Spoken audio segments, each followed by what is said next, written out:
Hello, I am Dr. Vineet Mannan. I am a laparoscopic and general surgeon.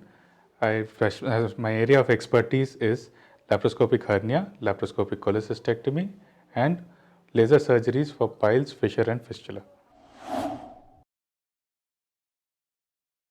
Incisional hernia is commonly seen in people who have already undergone a surgery, which is usually a very big surgery on the abdominal wall.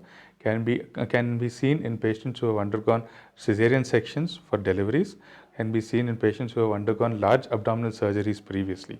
So the area where the abdomen was cut open is joins back by a process called fibrosis, which is a weaker sealing mechanism as compared to the mechanism given by nature. Therefore, this area tends to become weak over a period of time and hence starts ballooning due to the defect caused by the weakness of that particular area. And whatever contents are in the abdomen tend to come out in this particular region.